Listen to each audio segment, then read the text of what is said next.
I'm J. Matthew Root, artist, composer, toy maker, storyteller, wizard. Thanks for sharing in my adventures. I hope you're doing well. Fantasy Faire is a charity fundraising event in the virtual world Second Life, benefiting Relay for Life and the American Cancer Society. It's a huge event where the Sims are all designed by Second Life's best fantasy creators, and they're all filled with amazing new creations to buy for charity. Our brand, The Looking Glass, sponsors and designs a sim at Fantasy Faire every year. I was too busy the last couple of years, but managed to return this year creating the Chrysalis Gardens.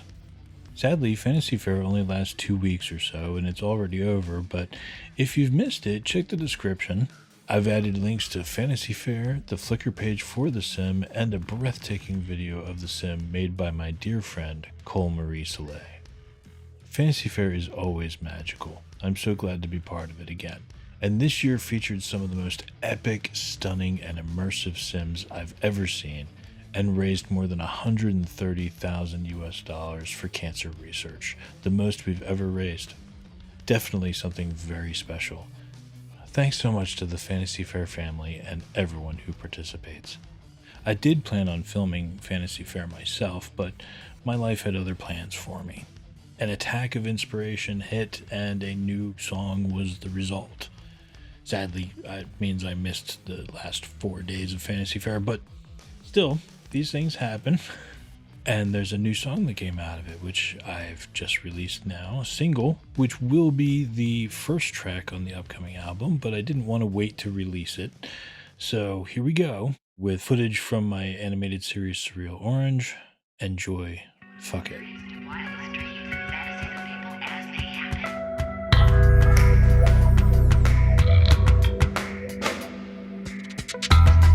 With the flame in my brain from the old days, listen to the old ways go. Every chain leaves a stain, choking all the pain down the dirty drain, cause you can't say no. Yeah, we're living off the lies, close your eyes, open wide, know you're lying, no, I just don't know what you're thinking. Thoughts of home, and where to roam. Where to roam, need a base, need a face, need an own, need an ace, kill the hard way. And you gotta rip and trip your little shits who bore your senses, pick your pockets, do it badly, love you madly. One slice of wise, kiss of lies, one single phrasing like a shot might leave you paralyzed. But when you're done, all out of shits and had enough, the tension cracks and stops your ass, and then you sing it with me.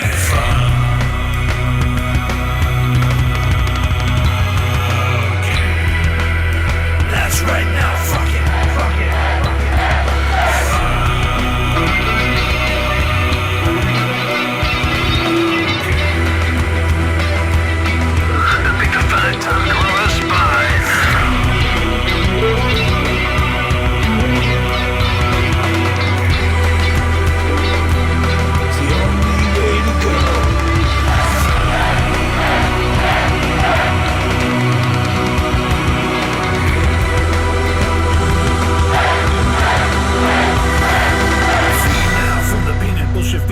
Time to spit right in their eyes, sever all the ties and fuck it. Leave it all behind so we can breathe. Remember breathing, oh yeah, I feel it deep. And it gets me high. Slow, enjoy your freedom, bong, it don't last long. Just relax, it'll let you go. Ignore the prime time need to know. Fuck it.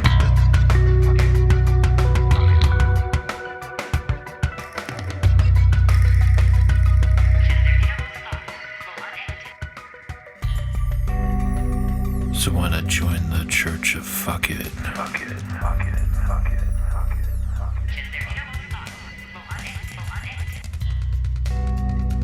it. So why not join the Church of Fuck It? Fuck it, fuck it, fuck it, fuck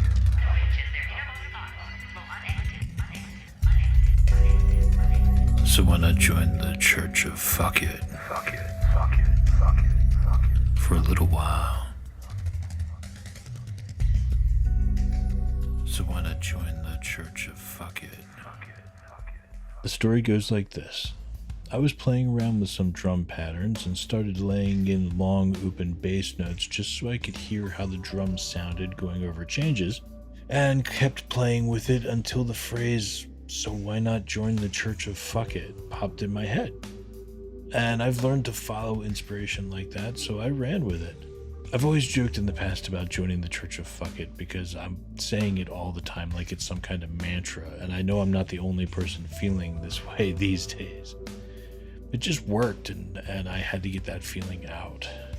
I'd also like to point out that up until recently, my music was just a hobby, which is why I've been working on the same album for more than a decade. I'm not schooled in music at all. I'm completely self-taught in the little free time that I have, but I was raised in a very musical family and have been playing and making music for more than 30 years. So I'm just saying this is how I do things, not saying it's the right way. Hell, I do every song completely differently, so this is just how I did this song anyway. So here we are. This is Cakewalk by Bandlab. We'll start our tour with the Abbey Road 80s drums, which I have divided here, you'll see, into only 3 tracks. I don't get super crazy. The overheads are, of course, most of what you hear, and that's track 1, which includes the full kit. The other 2 tracks are isolated close mics for the snare and toms on track 2 and the kick on track 3. The close mics beef up the sound and allow you to sculpt it to your needs in the mix, but it also allows you to compress the tracks differently, which really helps with getting good clarity in the mix. And sidechaining to help the kick not get drowned out by the bass and other similar problems. As well as being able to add gated reverb to just the snare and the toms to get that 80s power drummer sound. Big drums! So, that's drums. Obviously, the next thing in line is the bass. As is always the case, Moto bass. I think Moto bass sounds incredible. Definitely better than I would sound on my bargain budget bass anyway. Yeah, you're not going to get that unbelievable nuance of performance if you're an incredible bassist, but I am not an incredible bassist, and the sound is unbelievable, especially considering it is not a sampled instrument. It is actually completely modeled, not recordings of other basses. So for that reason alone, it's not only amazing, but you avoid all those weird artifacts from recording because it's being generated. It's really basically a synth just designed to only do these incredible bass sounds, and wow, does it work.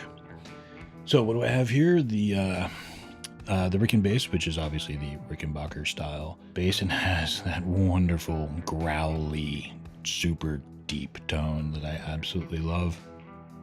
For the synths, which are really the main driving force in this song, usually it's guitar for me, but in this particular case, there's not much guitar in the song, just the solo and one pretty note at the beginning.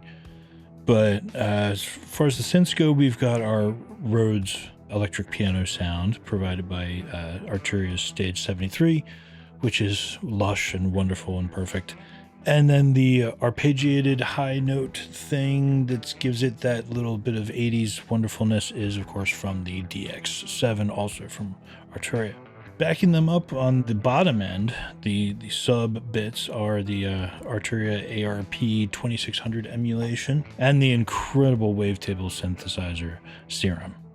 As far as samplers go, all of our orchestral symphonic sounds are coming from the Symphonic Orchestra collection from East West. Surprisingly high quality for the price. Very, very worth picking up. But as is true with all orchestra simulation, if you really want it to sound good, be prepared to put in the time. It's a lot of work, but it's hugely rewarding. Next, we've got the sample tank, which I was so thrilled to use for the mixed soul voices because I wanted a chorus in there, but most of your choruses are really geared towards more of a church, choir, symphonic type sound. But this mixed soul voices on sample tank is actually a really nice, like, smaller group kind of gospel choir sound, and it has a lot more personality, and I definitely wanted that in there. You know, so you could really feel that energy, you know, it's less of a chord and more of a group of people. And then also, of course, using Isotope's incredible break tweaker to add some of that wonderful percussive, glitchy effects, which are just so much fun to play with. And then we're on to the vocals, and this is my first finished song with me singing, so I did every track as many times as I could possibly do it, and, you know, tried to pick the best ones out of them. I'm very pleased to admit that I didn't use any tuning in the verses. In the chorus, the long fuckets where I'm, dragging it out, obviously use tuning on those because I can't hold the note that long. But for the verses, and with them being kind of rapped vocals, I just preferred the way it sounded with the out of tune lyrics. They just work, so left it. And of course, we have the crowd chant recording from RobinHood76 on freesound.org. Thank you so much, RobinHood76. Well, aside from that, the rest of these clips are clips that I wanted to stand out for some reason. Little detail bits and sound effects and stuff like that. And I also, quick before we're done, wanted to give a shout out to Valhalla Vintage Verb, which is definitely my preferred reverb. I've used it on practically everything I've done. And also a huge shout out to Kaleidoscopes from Waves, which is literally every kind of modulation you can possibly imagine and about 1,000 that you can't. And so that's the tour. What does it mean? It's just how I've been feeling a lot these days, and I'm done. I've had enough, especially what's going on in the world, and I just had to get that feeling out. So I ran with it. I hope you like. If you are interested in the lyrics, you can find them on my website. Oh, and there's this other album too. Not the one I'm just finishing up that I've been working on for my whole life, basically, but a different album that just kind of happened. A bit back on June 1st, I sat down to play piano and on a whim decided, I'll just record. I didn't really have any idea what I wanted to do, and I was feeling creative. So I just hit record and played for about 4 hours with no plan, no written stuff at all. Nothing, just whatever came to me, as is something that I did from childhood. Before I even really had any idea how to play the piano, I would just sit there and meander and wander around the keyboard and listen to the way it sounded. I just loved the way the piano sounded, still do. So I did this for about 4 hours and then afterwards cut it down and was surprised to discover that I had about 37 minutes of what I thought was really good, beautiful, artistic music. It's obviously incredibly freeform. Most of it does not have a tempo at all. Most of it doesn't really have a key. It's just wandering around, very dreamlike, with bits of melody and song kind of in there. Called piano abstracts, which I think makes sense because that's really what they are. They're little bits of dream. But yeah, I liked that 37 minutes so much that I decided, okay, I'm going to release this as an album. Why not? A very simple, just piano with reverb, and that's it. Nothing else. I'm going to be including the first track off of that at the end of this video with some visuals that I did for it. But before we get there, you know what's coming. If you're enjoying the video so far, you need to know that this is the short version of the video. And for the full version of the video, you need to join my Patreon, where you'll get not only that, but early releases and goodies and tidbits sent to you and you name it, all starting at $1 a month. And that's the end of the pitch. Thanks so much to everyone who can help, and if you can't help right now, it's totally cool. No worries at all. Aside from the program screenshots, everything you see and hear in this video is entirely my own work. All the art, music, narration, editing, writing, and production. All of it.